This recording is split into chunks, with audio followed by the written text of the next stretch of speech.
Bem, meus irmãos, nós vamos tratar de um assunto importantíssimo, agora polêmico.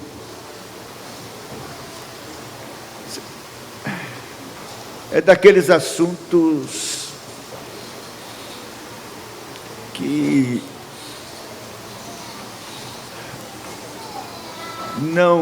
não se aprecia tratar, evita se tratar,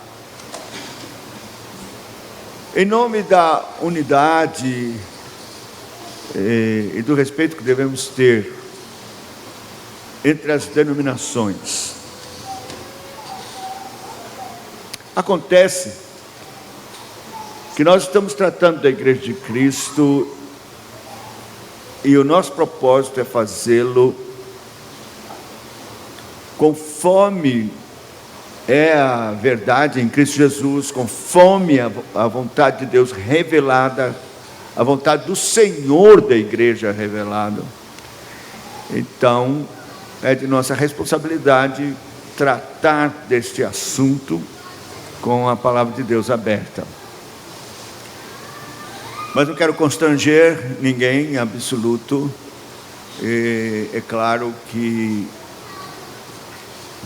você tem que fazer como os de Bereia. Conforme você ouve, então você vai examinar as Escrituras para ver se de fato é assim. Vamos orar. Nosso Deus e nosso Pai, nós precisamos muito e carecemos muito da direção do Teu Espírito Santo, porque vamos tratar da Tua palavra inspirada por Ele mesmo, e vamos tratar da Igreja do Senhor Jesus Cristo. E então,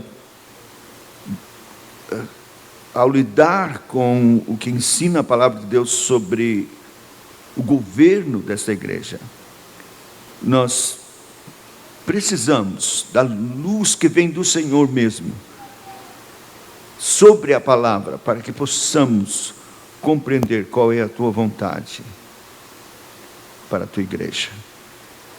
Tem misericórdia, assiste-nos aqui, que o Senhor possa operar nos corações e trazer todo o pensamento obediente a Cristo. Tem misericórdia. Oramos em nome do Senhor Jesus. Amém. Vai ser um teste, né? Nós estamos começando às 10 horas uma palestra, mas eu espero que você fique. Porque uma conferência puritana e o pregador falar menos de 1 hora é muito difícil. Então, mas Deus vai nos ajudar, certamente. Bem, meus irmãos, geralmente quando tratamos desse assunto, governo de igreja bíblico,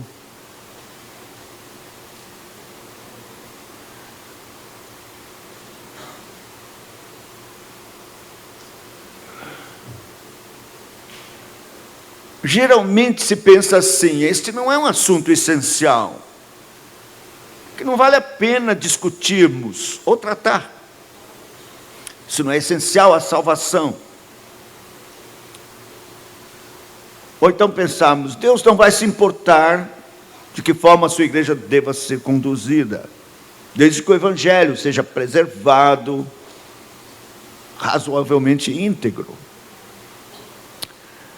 Contudo, meus irmãos, o ensino pode não ser essencial para a salvação, mas com certeza será altamente importante para outro propósito na economia de Deus.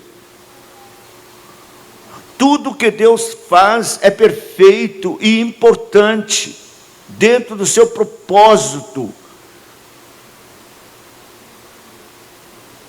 que envolve a glória de Cristo e o bem da sua igreja. Então, nosso propósito hoje aqui é tratar da política eclesiástica. O Espírito Santo trata desse assunto nas Escrituras e seria insensatez não apreciá-lo. Nós temos várias formas de governo de igreja. O mundo está dividido nesse assunto desde a Reforma Protestante, do século XVI, em 3 categorias. Primeiro, governo episcopal, ou prelado. Segundo, congregacional, ou independente. Terceiro, presbiteriano. Bem, para quem não está afeito, o episcopal é a forma de governo administrado pelos arcebispos, bispos, deãos, ou deões, etc. Igreja romana, igreja anglicana, episcopal, metodista.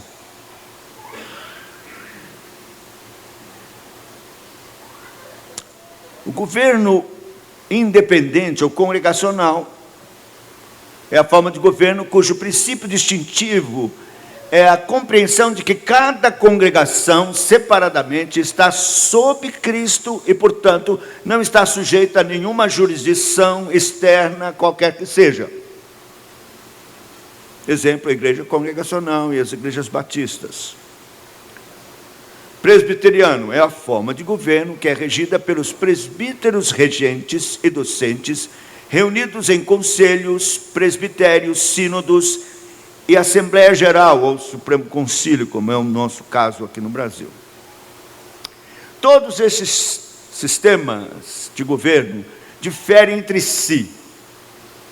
E o episcopal é oposto ao presbiteriano. Eles são diferentes entre si, e a palavra de Deus, evidentemente, não pode aprovar todos eles. Um só é o sistema de governo verdadeiramente bíblico. E a única forma de sabermos qual desses é verdadeiramente bíblico é nos reportando à Igreja Apostólica, ou primitiva, para saber como era esta igreja governada. A igreja que foi fundada nos termos estabelecidos pelos apóstolos, inspirados de Deus. Como era governada a igreja fundada por eles em nome do Senhor? Assim deve ser o governo bíblico e que tem a aprovação de Deus. A primeira coisa que nós precisamos considerar é o que significa, ou qual é o significado de igreja.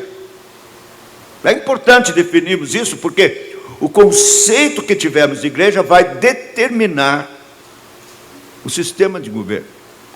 A palavra igreja tem apenas um significado nas Escrituras, ou seja, uma assembleia do povo de Deus. Comunidade de cristãos, eclesia.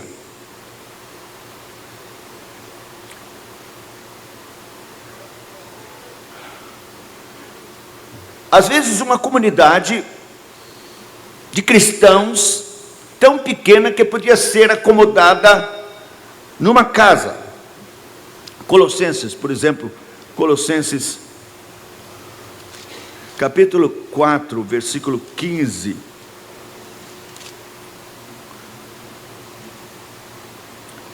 Saudai os irmãos de Laodiceia e Ninfa e a igreja que ela hospeda em sua casa. Ou então uma comunidade de cristãos que vivem numa mesma cidade. Veja Atos, capítulo de número 7, versículo 38, Atos 7, 38. A este Moisés, quem esteve na congregação no deserto, com um anjo que lhe falava, no Monte Sinai, e com os nossos pais, o qual recebeu as palavras vivas para nos transmitir.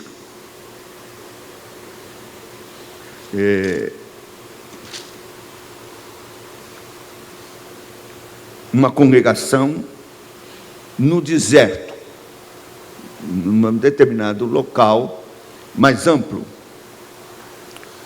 Comunidade de cristãos que vivem num país. Nós podemos aqui virar para Atos 9, versículo 31.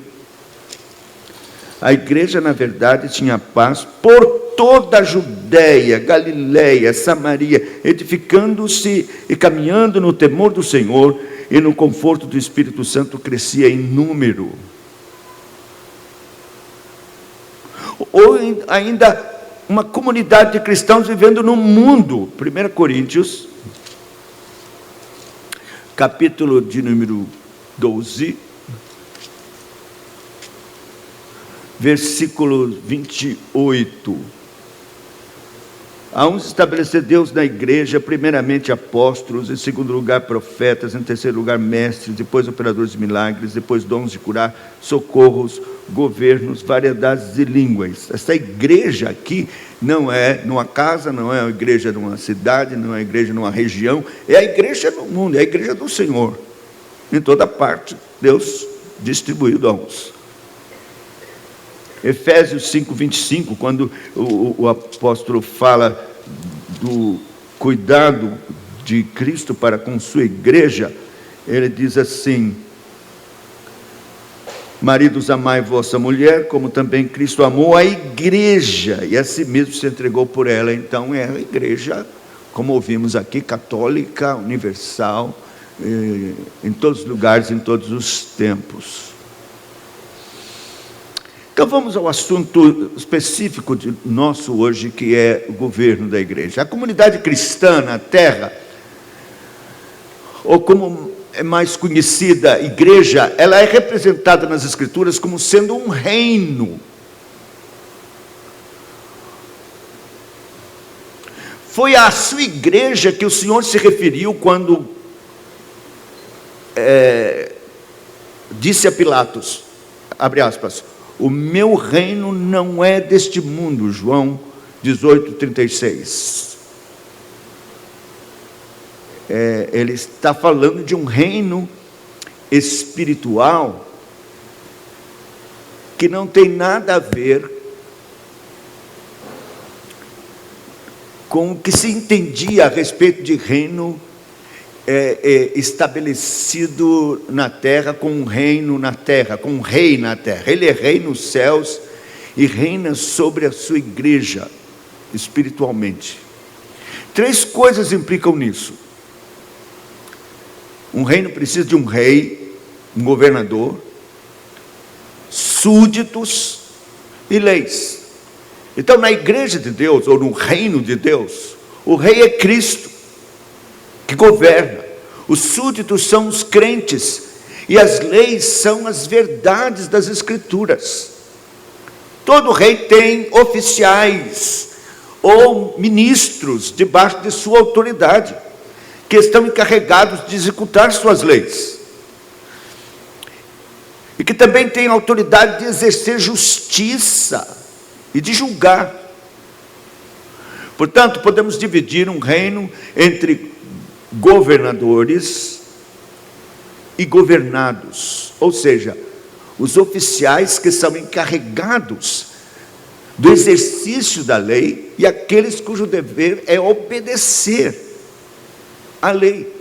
É por isso que em Hebreus capítulo 13, versículo 17, nós temos esta exortação aqui, Hebreus 13, 17, que diz assim: obedecei aos vossos guias e sede submissos para com eles, pois velam pela vossa alma, como quem deve prestar contas, para que façam isto com alegria e não gemendo, porque isso não aproveita a vós outros. Perceba, esse verso está mostrando que há guias, oficiais, ministros de Deus, que têm que cuidar do rebanho na aplicação da lei, na disciplina. E aos que são governados na igreja, os súditos do rei Jesus, têm que obedecer essas leis e esses guias. Mas qual é a forma? Meus irmãos, qualquer forma de governo eclesiástico existente só merece ser chamado de bíblico se estiver em conformidade com o modelo eclesiástico desta igreja apostólica, que foi fundada e estabelecida pelos apóstolos sob a égide do Espírito Santo, que os inspirou a respeito da vontade do soberano Senhor da igreja. Nós vemos, examinando as Escrituras, que esses oficiais ou ministros que foram estabelecidos na igreja apostólica eram, primeiro, apóstolos, evangelistas, bispos ou presbíteros, ou também pastores e mestres, e diáconos. É isso que nós encontramos. Os apóstolos e evangelistas, eu acho que é consenso geral de todos, que foram ofícios temporários, necessários para estabelecer esta igreja primitiva, mas que não permaneceram. Esses ofícios de apóstolo e evangelistas. Os ofícios de bispo e presbíteros e diáconos foram, por outro lado, criados para serem perpétuos na igreja. E o trabalho deles se limitava a uma dada congregação. Quer dizer, bispos ou presbíteros, diáconos, foi designado para uma dada particular congregação. Nós precisamos estabelecer pelo menos 6 princípios ao examinarmos as Escrituras, que vão nos nortear a respeito desta forma de governo eclesiástico conforme a igreja apostólica. 6 princípios nos ajudarão a identificar a forma como esses oficiais exerciam o governo na igreja. Primeiro, todos os ofícios da igreja têm sua origem no Senhor Jesus Cristo. Isso é importantíssimo. Ele mesmo é o autor e a personificação de todos eles. O chamado pessoal de Jesus era e é a primeira e maior autoridade sobre a qual alguém pode legitimamente assumir um ofício na igreja de Deus. É preciso que a vocação de alguém seja confirmada pela igreja. Mas, primeiramente, ela foi feita por Cristo.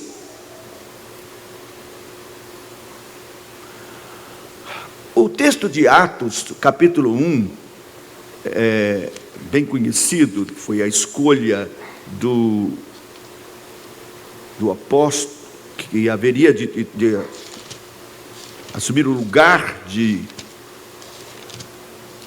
Judas. Atos 1, 13 a 26.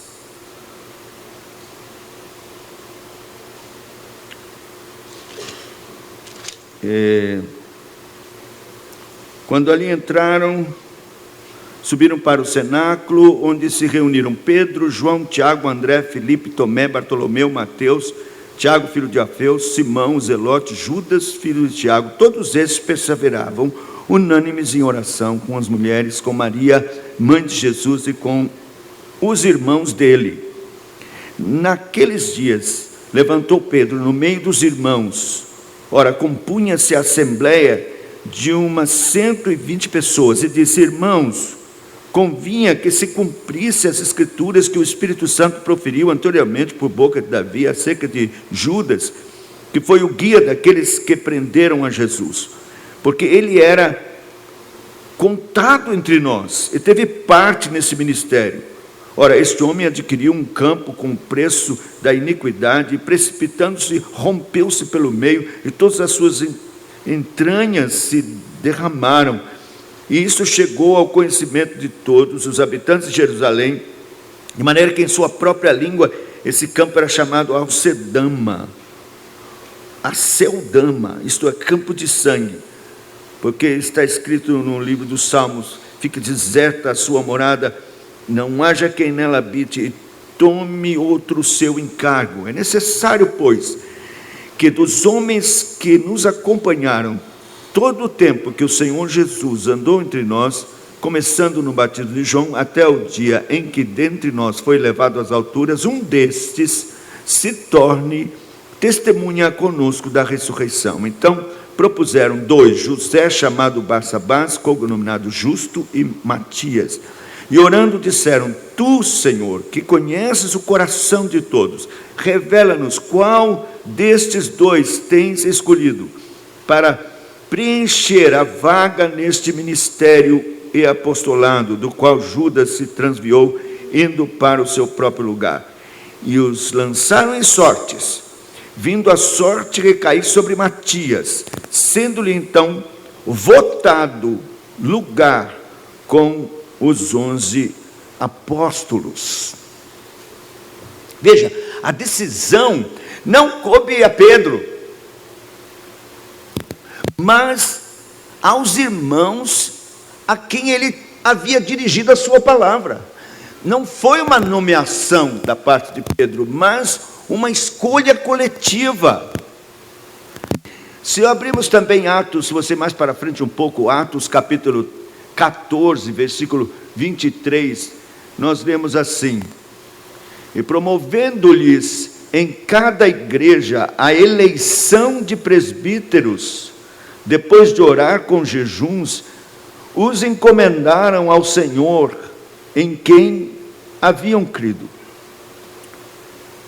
Veja bem, os apóstolos ordenaram presbíteros. Aqui o texto no original é melhor entendido como essa eleição, como levantando as mãos.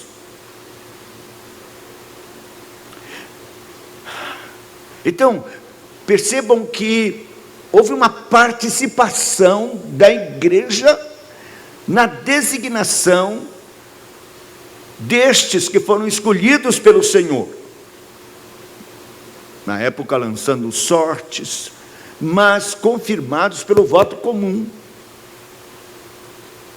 Foi assim que Matias foi escolhido. E também os apóstolos elegiam presbíteros, não por ordenação, imposição deles, mas na participação da comunidade, pelo voto comum. Então, todos os ofícios da igreja têm sua origem no Senhor Jesus Cristo, mas é confirmado pela igreja. A segunda coisa, o segundo princípio, há uma classe de oficiais. Deixa só eu voltar ali, lembrando o seguinte: na eleição dos diáconos foi a mesma coisa. Só lembrando, os apóstolos não tomaram a iniciativa de nomear ali, pela autoridade deles, os diáconos. A comunidade foi que participou. Vamos dar uma olhada nisso, porque eu não quero passar por cima disso. Atos capítulo 6. Atos 6.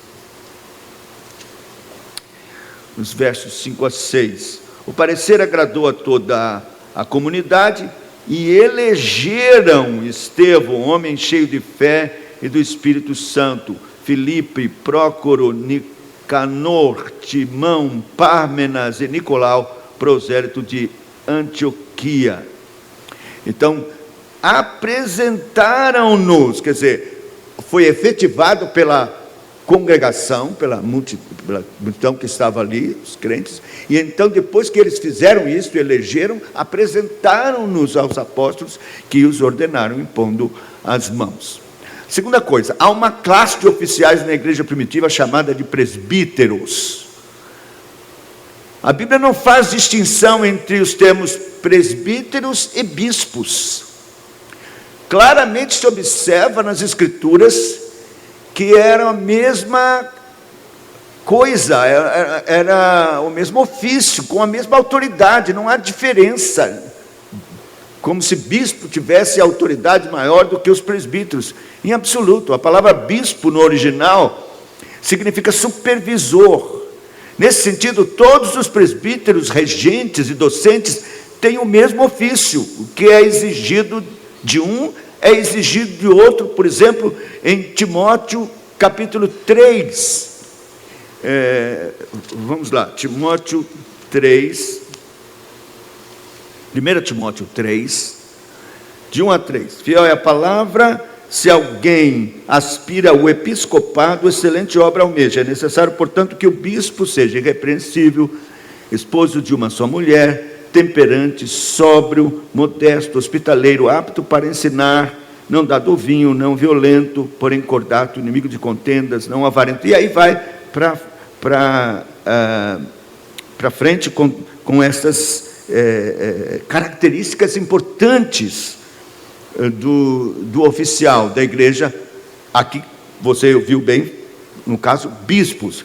Mas se você for para Tito, mais para frente, Tito, capítulo 1, versículos 5 a 9, você preste atenção, ele diz assim, no verso 5: por esta causa te deixei em Creta, para que pusesses em ordem as coisas restantes, bem como em cada cidade constituístes presbíteros, conforme te prescrevi, alguém que seja irrepreensível, marido de uma só mulher, que tenha filhos crentes, que não são acusados de dissolução, nem de insubordinados.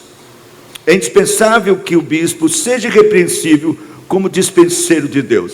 Perceba, ele está falando de presbíteros, passa a falar de bispos, sem nenhuma distinção dessas duas coisas. Bispos e presbíteros, portanto, são a mesma coisa. Eles fazem parte do governo na igreja local. Veja, por exemplo, Filipenses. Eu acho que esse texto aqui, ele destrói qualquer ideia de bispo como nós temos hoje, que é totalmente antibíblica. Veja Filipenses, no capítulo 1, Filipenses 1, Paulo e Timóteo, servos de Cristo Jesus, a todos os santos em Cristo Jesus, inclusive bispos e diáconos que vivem em Filipos, graça e paz a vós outros da parte de Deus, nosso Pai, e do Senhor Jesus Cristo. Ora, Filipos era uma igreja pequena. Imagine bispos no plural e diáconos. Se é bispo como nós pensamos hoje, como pode ser tantos bispos numa pequena igreja de Filipos? Então, bispos e presbíteros é a mesma coisa. Aqui nós temos presbíteros e diáconos, ou bispos e diáconos de Filipos. É isso que temos aqui. Então, na igreja apostólica, os ofícios de bispos e presbíteros eram a mesma coisa e da mesma autoridade. Terceiro princípio: em cada igreja havia pluralidade de presbíteros. Quando Paulo e Barnabé voltam para confirmar o trabalho feito de plantação de igrejas, o autor do livro de Atos nos fala sobre o importante fato de que eles promoveram a eleição de presbíteros em cada igreja. Foi isso que lemos em Atos, no capítulo 14, verso 23. Eu vou ler novamente, porque é da maior importância isso. 14, 23. Promovendo-lhes em cada igreja a eleição de presbíteros. No plural. Em cada igreja. Em Atos capítulo 20, nós vamos ver essa realidade também de forma bem clara e contundente. O verso 17, Atos 20, 17 diz: de Mileto mandou a Éfeso chamar os presbíteros da igreja. Então temos aqui claramente esta realidade de que em cada igreja havia uma pluralidade de presbíteros.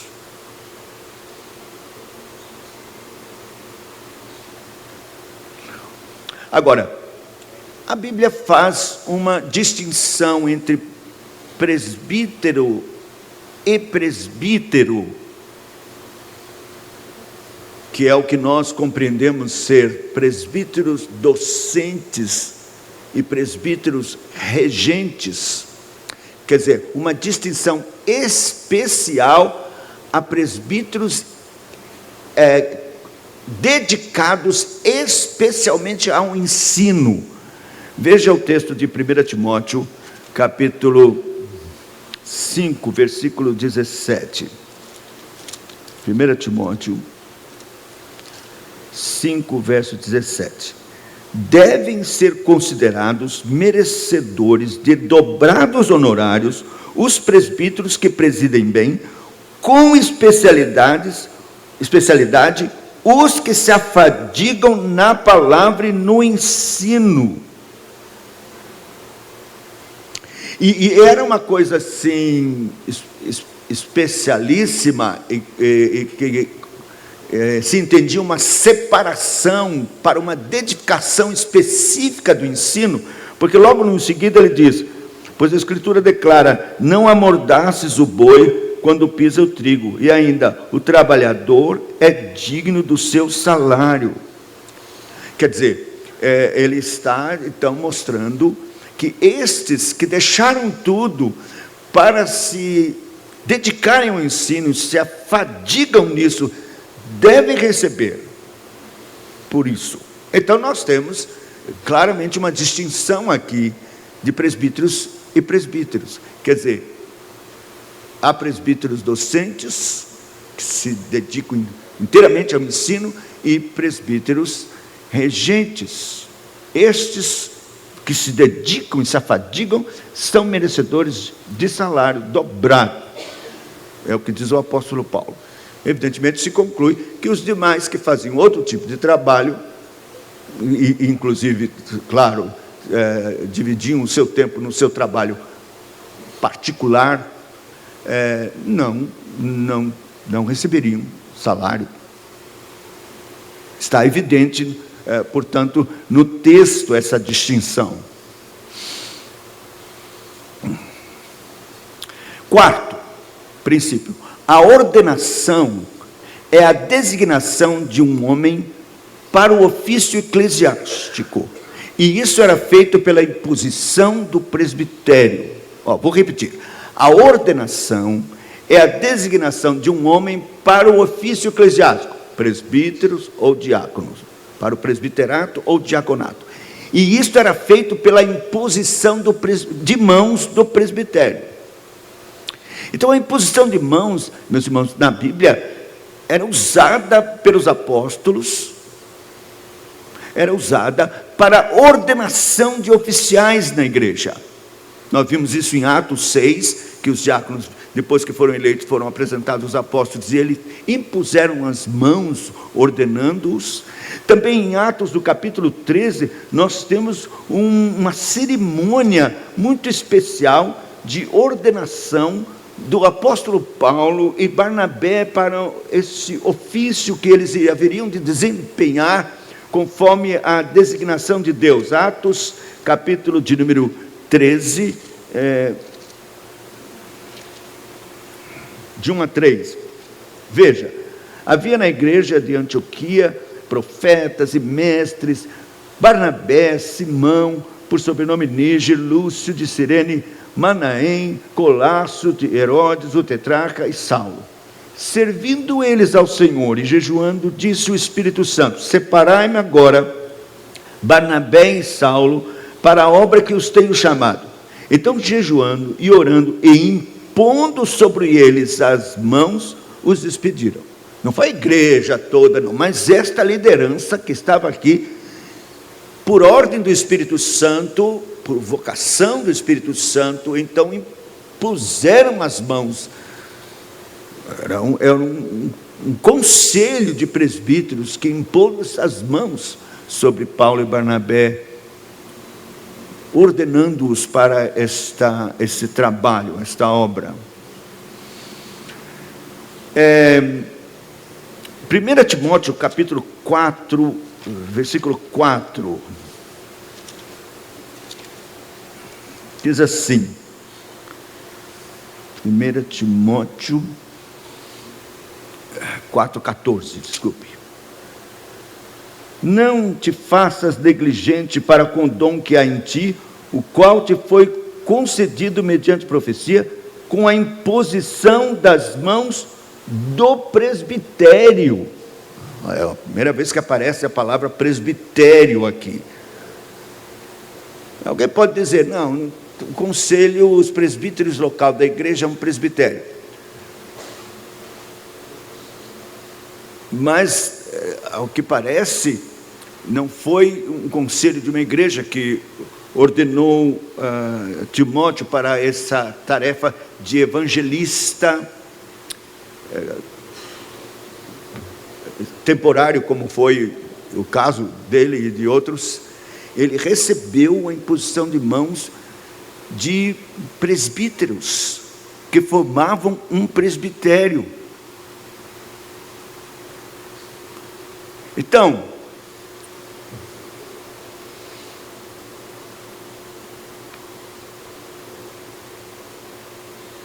é claro que naquela época, evangelistas, apóstolos tiveram essa prerrogativa de impor as mãos e ordenar presbíteros eleitos, que foi o caso de Tito. Tito era um evangelista, e ele recebeu ordem do apóstolo Paulo para instituir presbíteros que eram eleitos, e ele impunha as mãos, e assim ordenava-os. Mas o que é natural é que um grupo de presbíteros forme um presbitério e ordene, como foi o caso do conselho da igreja de Antioquia, os mestres que estavam lá, que ordenaram Paulo e Barnabé para o ministério que foram designados. Então, a ordenação é a designação de um homem para o ofício eclesiástico, e isso era feito pela imposição de mãos do presbitério. Quinto, nós já estamos seguindo aí para o fim. A igreja apostólica, composta das igrejas particulares, era supervisionada por um concílio superior. Olha, presta atenção nesse princípio. A igreja apostólica, composta de igrejas particulares, era supervisionada por um concílio superior. Isso está em Atos do capítulo 15. Não tem como negar isso, está aqui tão claro. O que aconteceu? Esses eventos aqui que aconteceram foram permitidos e aconteceram e foram registrados para nossa orientação em qualquer situação similar a esta.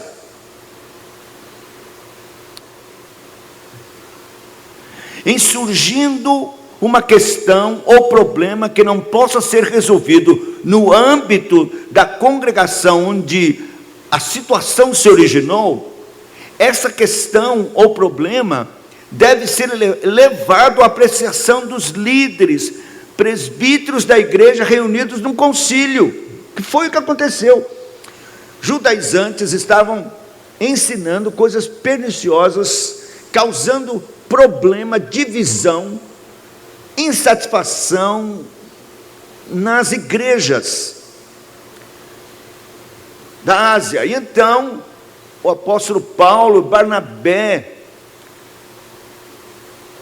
subiram a Jerusalém com essa questão, e vieram presbíteros representando essas igrejas todas, e se reuniram num concílio em Jerusalém, para tratar dessa questão. Veja, o problema não era em Jerusalém. O problema estava longe, mas era a igreja do Senhor. E eles, então, se reuniram como oficiais, ministros, governadores da igreja, da parte do Senhor Jesus Cristo, para resolver a questão.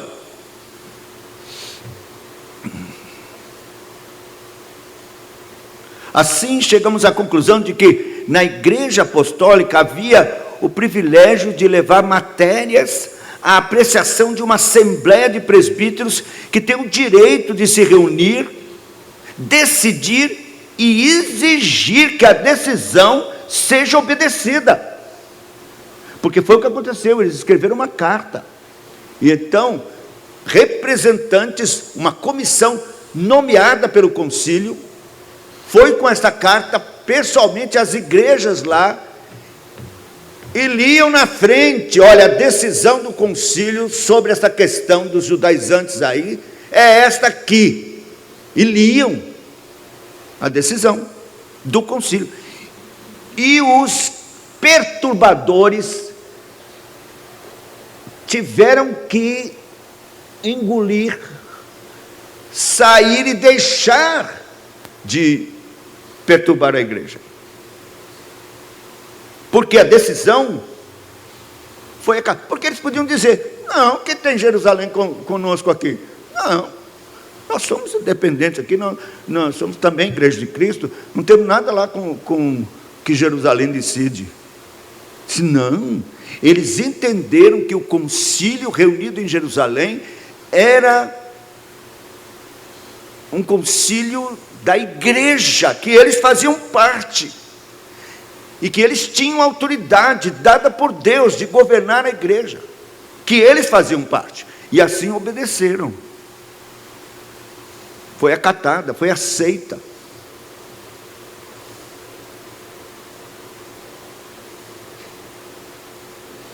Bem, alguém pode dizer, mas nós temos no texto aqui uma menção feita a irmãos, não só presbíteros, apóstolos, mas irmãos.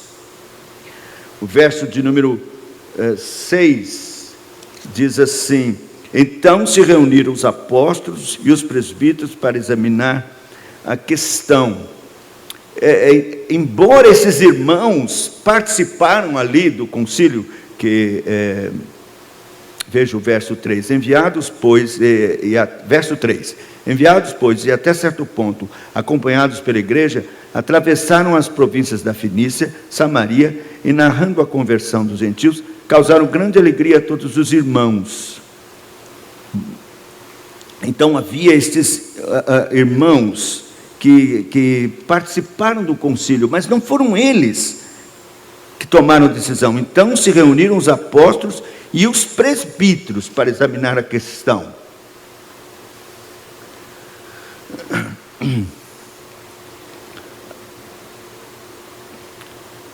A multidão que apreciava a reunião do conselho se calou. Veja o verso 12.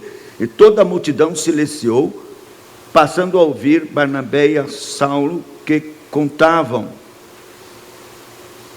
os prodígios e tudo que Deus havia feito. Também é dito que a decisão foi tomada pelos apóstolos e presbíteros. 16, verso 4. Ao passar pelas cidades, entregavam aos irmãos para que as observassem, as decisões tomadas pelos apóstolos e presbíteros de Jerusalém. Decisão tomada pelos apóstolos e presbíteros de Jerusalém. Então, foi o concílio que exerceu essa autoridade e todos acataram e obedeceram. Então, meus irmãos, encerrando, com essas informações que nós agora obtivemos no exame de como a igreja apostólica era dirigida, nós temos aqui um teste que devemos fazer. Primeiro, os oficiais da igreja eram escolhidos pelo povo. Então, qualquer sistema de governo em que o povo não participa na escolha dos oficiais, está fora do propósito conforme era a igreja apostólica.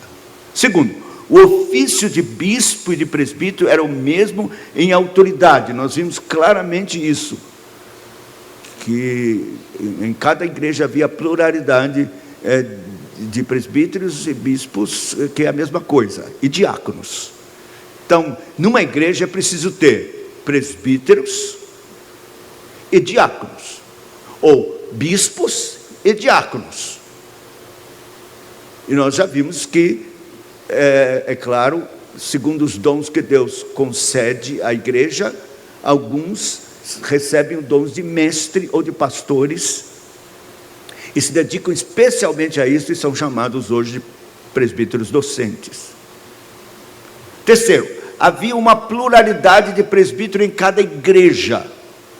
Meus irmãos, então, se nós temos igrejas em que não há pluralidade de presbíteros, quer dizer, não há presbíteros, está fora do modelo da igreja apostólica. Quarto, havia o privilégio de apelar para uma assembleia de presbíteros e o poder do governo exercido por eles em conjunto. Então, não é a igreja local independente que tem todo o poder. Pelo modelo apostólico, a igreja local não tem todo o poder. Ela depende do poder do concílio acima, ao qual ela tem que obedecer. Então, quando a igreja não age assim, você veja, por exemplo, a possibilidade da injustiça de julgamentos que podem ser falhos, porque nós somos falhos. E aí tomamos decisões na igreja e acabou, a pessoa não tem onde apelar, não tem para onde ir. Houve falha, errou, foi injusto e acabou. Mas não é assim que a palavra de Deus ensina. As pessoas têm direito de apelar para instâncias superiores de concílio e ter a chance de que sua causa seja examinada por uma assembleia maior e até mais qualificada, no sentido de maior número de presbíteros para examinar aquela questão. É assim o modelo da igreja apostólica, de governo. E, meus irmãos, eu quero apenas encerrar dizendo o seguinte: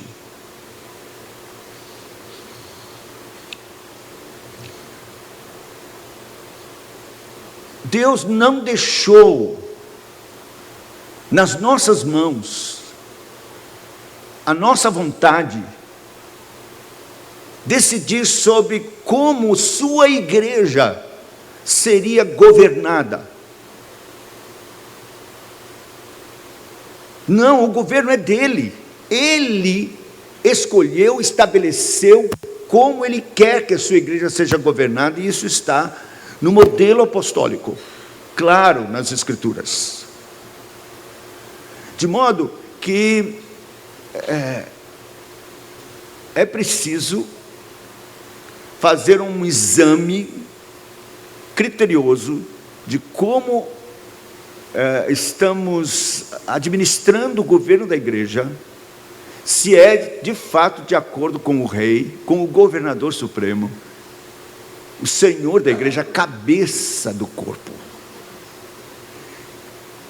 Se o Senhor não tivesse deixado exemplos nas Escrituras de como a igreja era governada segundo a orientação do Espírito Santo, por instrumentalidade dos apóstolos inspirados e registrado nas Escrituras, que é a revelação da vontade de Deus, aí poderíamos nos isentar. Mas não é assim.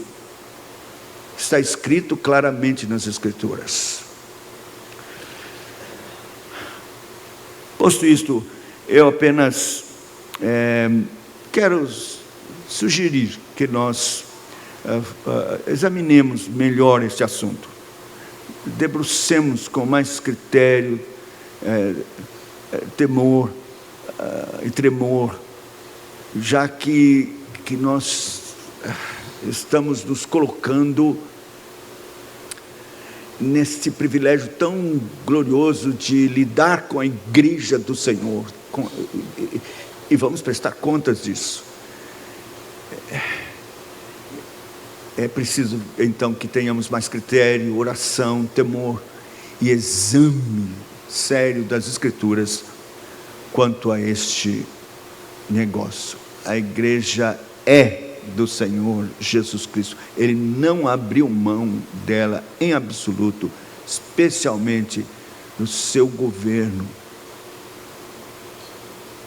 que tem a ver com a verdade conforme ela é em Cristo, e tem a ver também com a ação do seu Espírito Santo, concedendo dons para que estes seus ministros possam governar com propriedade,